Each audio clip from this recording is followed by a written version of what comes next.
Welcome to today's lecture on this NPTEL course on techniques and principles of modern radar. We were discussing CW radar. So, today we will see this echo signal expression as I mentioned in the closing remarks of the last class. So, let that with respect to the diagram that we have previously discussed, block diagram. So, let the transmitted signal is of the form.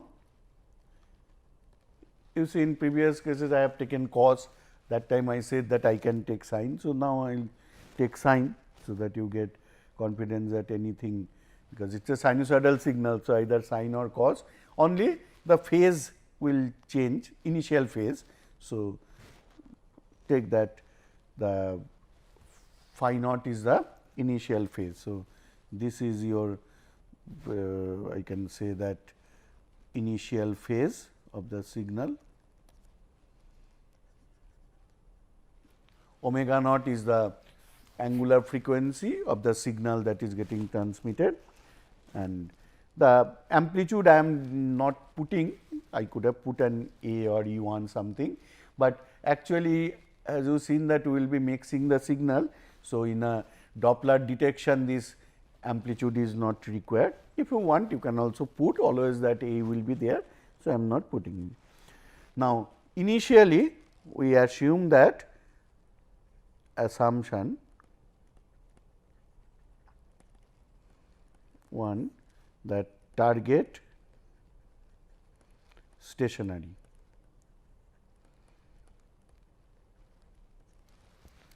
So, if target is stationary or relatively the target is stationary with respect to radar, target stationary with respect to radar, and target stationary with respect to radar at a range R naught. This R naught is fixed. So, R naught is the initial range, but here the target is stationary. So, it is not changing. So, I can say that signal at target. So, if I send this signal, obviously, if I see in time domain, when I am sending the transmitted signal, immediately the signal is not reaching the target, it will require some time. How much time? R naught by C. So, that means this signal is at a at target it receives with a delay that is given by R dot C. So, I can write what is the expression for signal at target. I can say that sine omega naught t, I give a delay R naught by C plus phi naught. Again the signal comes back. Here we are assuming, obviously the amplitude will change depending on the RCS of the target, etc., but as we are not bothered about amplitude.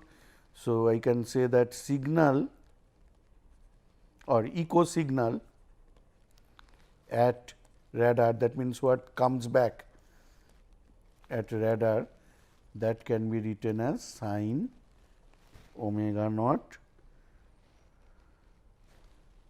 t minus. So, there will be another delay, because here it will be t minus 2 R naught. So, I am writing that 2 sorry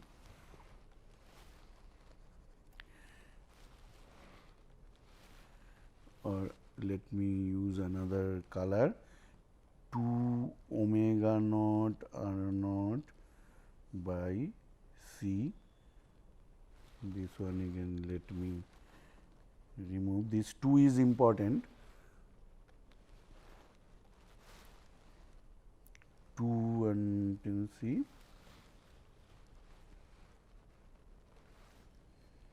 plus phi naught. Okay. So, target stationary. This was the assumption. Now, I remove this restriction. So, if the target is not stationary, what will happen? This R, that time I will call this range R, and that is not a constant. At t is equal to 0, the R's value is R naught, but as the target is moving, R is a function of time. So, I remove this assumption now. So, if I remove this assumption, target is not stationary. What is target? So, I will say that target moving. Okay. So, target moving means R is a function of time,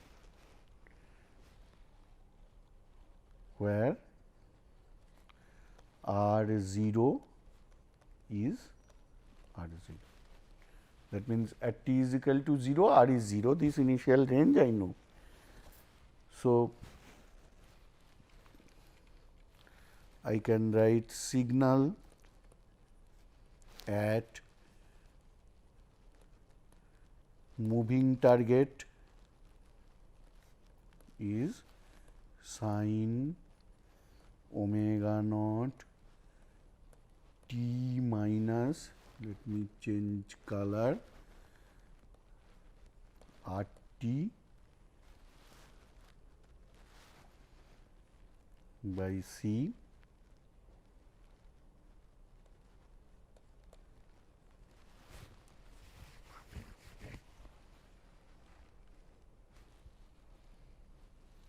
So, you can make this second bracket. Okay. Now, I assume that target's velocity or target radial velocity, radial relative velocity is, let us say, V r, and let us assume target's acceleration is 0. If it is there, we will be later understanding how to handle that, but for initially we are assuming this. So, what is the expression of R t then? Can I say what is R t? R t is R naught minus plus V r t minus t 0. Can I write this, where this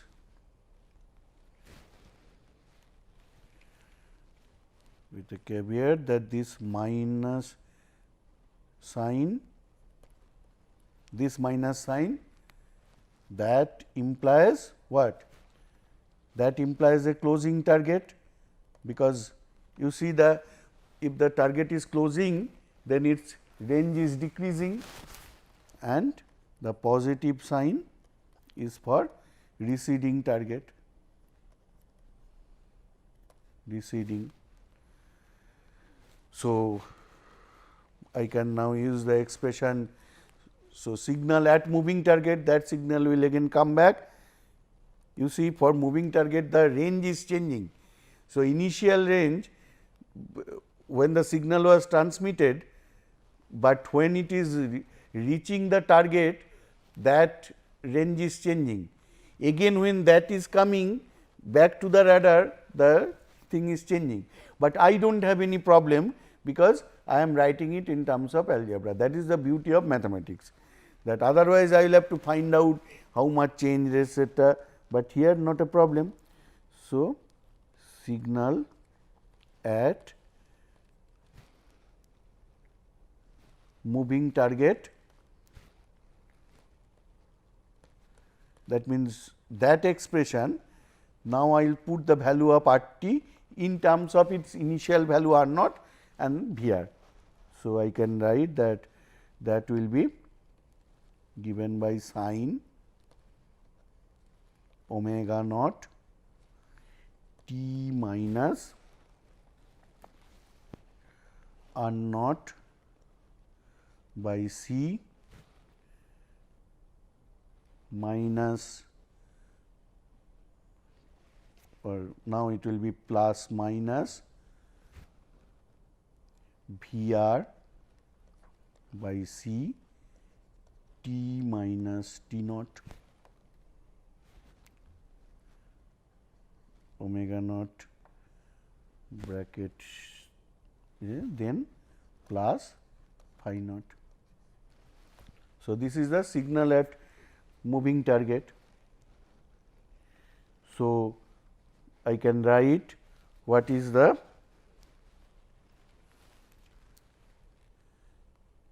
echo signal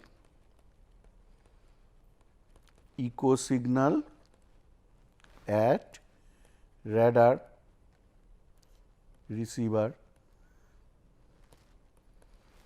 that will be another this r by c time. So, that will be delayed by another r by c. So, sin omega naught t minus 2 r naught by c, or initially I can write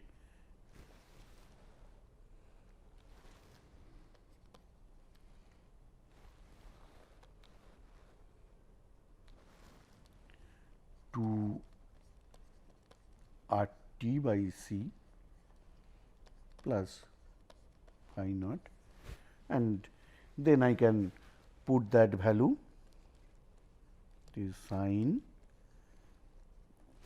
omega naught 1 plus minus 2 V r by c into t minus 2 omega naught by c into r naught plus minus V r t 0 plus phi naught.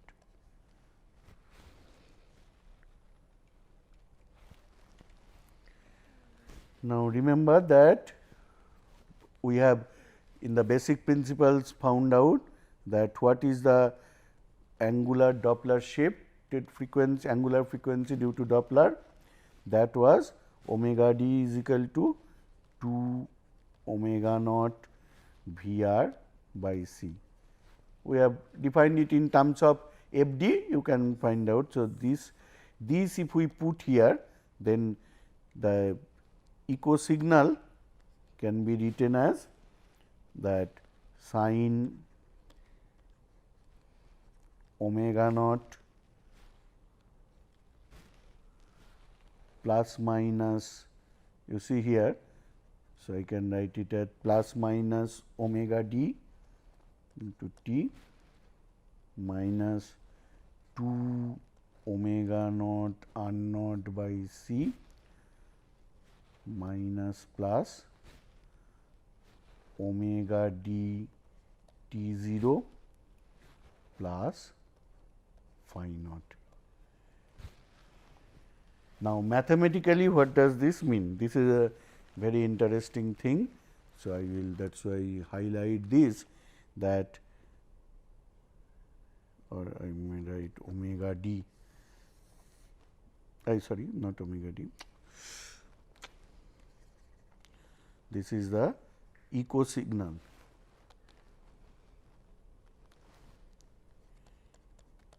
Echo signal.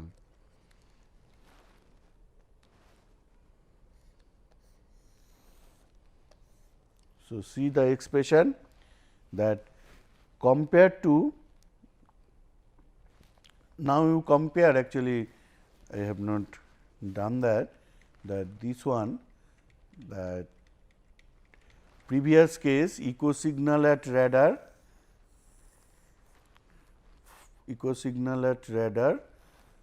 I will say for stationary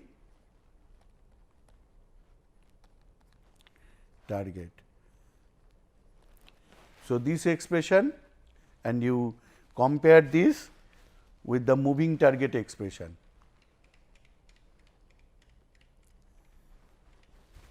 You see that, so what is different? Moving target gives an indication that the echo signal is shifted by a frequency omega d, angular frequency omega d, and also is phase changes by how much? You see phase changes by minus plus omega d t naught. So, you see what does this says? It says that I can make a phase detection, I can also make a frequency detection, and if I want to do that, you see that if I do frequency detection, I can find the velocity, relative velocity. If I do the phase detection, that also give me the frequency velocity. So, depending on which one is easier, you can find out. And so, this we will see later that importance. So, now I summarize what we have seen in this CW radar, that so you see that the circuitry block diagram we have seen, we know how to what is a mixer. So, just by mixer actually you are detecting the FD, and that is highly practical circuits. So, for detection of targets at short and moderate ranges, CW radar is a very good choice. It is having a simpler equipment than a pulse radar of equivalent detection range capability. So, it is much smaller in size and weight compared to pulse radar. So, for small detection, small range detection, it is very much preferred. However, its limitation is it cannot determine range. Also, the receiver, since it is detecting the you see the normal targets are not very high velocity targets. So, the bandwidth of receiver, that also is much smaller than pulse. Usually in a pulse radar, the bandwidth, receiver bandwidth needs to be megahertz. So, noise also will be more there, but here some kilohertz bandwidth is sufficient for most of the detection of the velocities that we encounter. And another advantage here is no high voltage modulator. So, less electrical background problem. Then in principle, as we have seen that the CW can operate against very close targets also, short range targets, whereas for pulse radar we have seen that there is a concept of minimum range. Actually, that concept is not here, because here is the transmitter is not putting or that means receiver can be on when the transmitter is also on in CW radar. In pulse radar that is not possible, that is why there is a concept of minimum range. So, now also you can see that CW can discriminate easily between stationary target and moving target as it uses Doppler, because if it sends that Doppler shift is 0, it will be saying that the target is stationary. So, for stationary target detection, no extra circuitry is required, and actually stationary targets are very important in radar, because you will see that when a something is flowing. Now, suppose the radar, instead of when it is looking at a target, there is a hill, there is when you are looking down, there is earth, these are stationary things, but their returns are heavy. So, sometimes radar thinks that these are these to be targets, but immediately it understands whether it is target or it is a stationary thing which is not of interest. So, in radar terminology, that stationary objects which are not of interest, they are called clutter, a very important term. I should write it here, that clutter. Now, how you can find out whether a thing is clutter? It is very easy, because find out its velocity. Clutter does not have much velocity, it is a stationary target. So, you can always find out, and stationary targets are not of any concern. So, clutter removal is very easy in case of CW radar. Whether in a pulse radar you can do, but for that we will see that you require a extra circuitry which is called moving pulse indicator, moving target indicator, MTI. So, this MTI capability to be separately, it will have to be added, and it is a bit complex. So, pulse radar also can remove clutter by this MTI technique. Also, both this CW radar and this pulse radar with MTI facility, they are called MTI radars, are blind to targets with 0 or small radial velocities. As we have seen that if the radial velocity is, because there may be many times that a target is having sufficient velocity, but that velocity does not have a radial component. One classic example is if its trajectory is orthogonal to the range direction.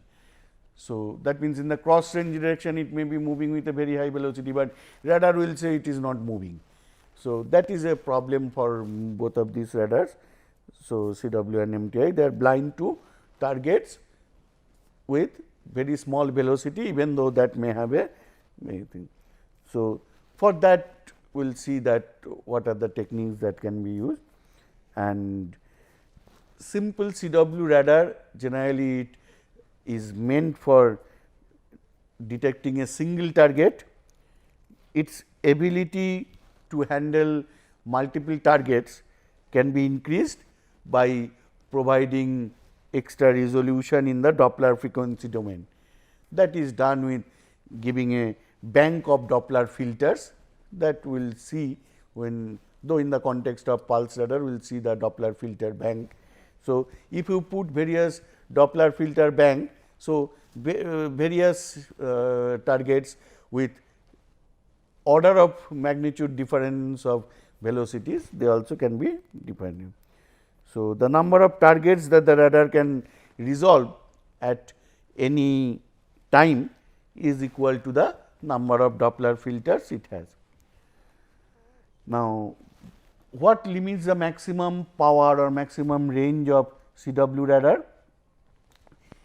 Who governs that? That is an important thing, that how much power we can give to a CW radar. That you see is dependent on that what isolation is necessary between the transmitter and receiver, because receiver it requires a certain amount of isolation in anything.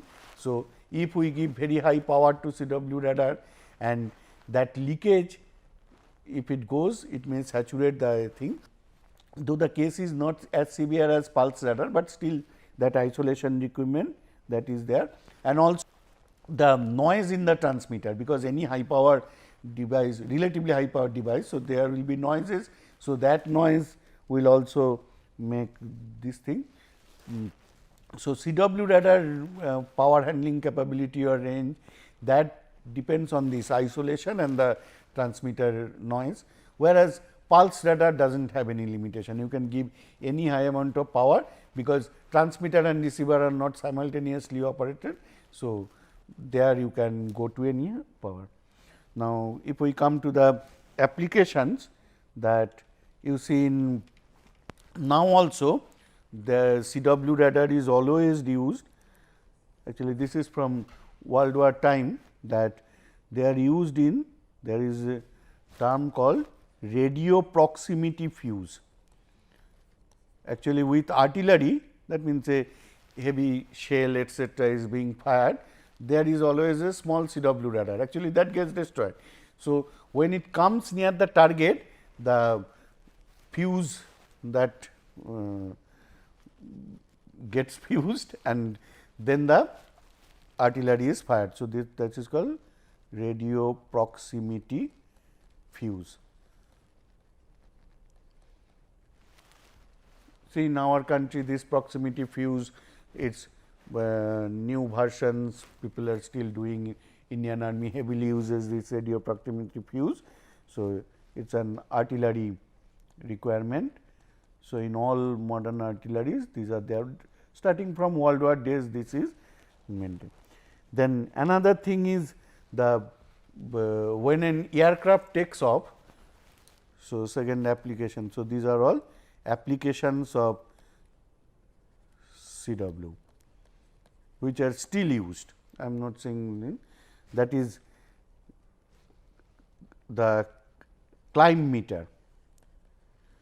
Climb meter is when a vertical takeoff aircraft. So, there the earth is the target and from earth you are getting the returns. So, what is the velocity with which you are going, that can be measured by this. So, this is in a VTO, vertical takeoff aircraft, this climb meter is there. So, that gives the velocity with which you are moving. Then see, one very common example is the police radar, where they detect the speed of a vehicle in highways. If it exceeds, then you are fined etcetera, or you get, nowadays even they are making the vehicle stop when it exceeds. So, police radar in highways etcetera. So, that is always this CW and it is the most extensive use. Then you can also suppose all these tornado detection, tornado, whether there is a tornado, what is the speed of the velocity of the tornado, even the angular velocity of tornado. So, tornado detection, that is done. Then in railways, when the freight cars, they are put actually from a hump, they are placed and then the velocity needs to be adjusted, so that the formation is made. So, that is called rail measurement of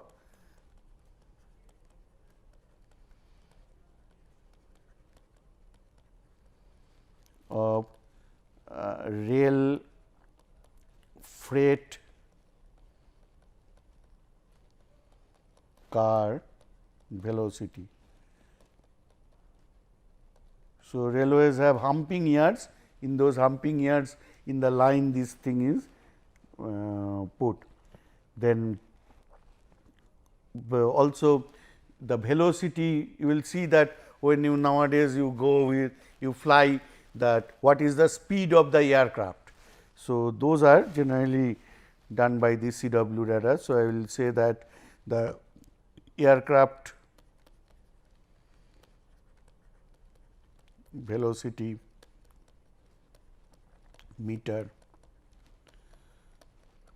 these are all these radar.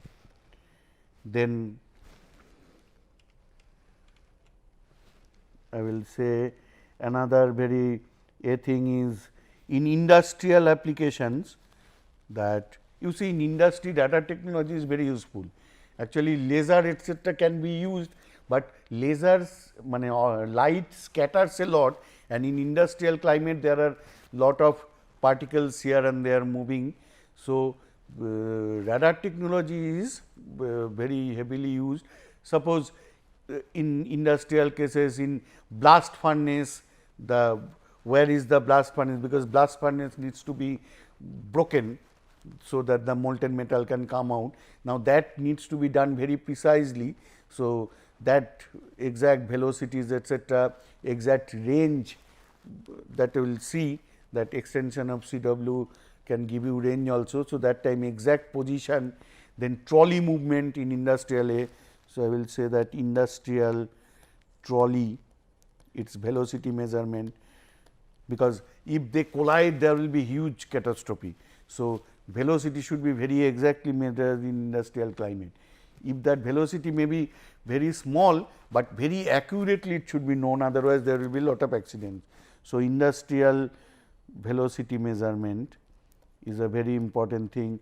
Also, industrial various measurement. Then in industrial climate there are lots of profiles. Suppose some things are getting dumped. Now, how much that thing is, how much material is there, that needs to be done by making a profile measurement. That also is done to CW radars.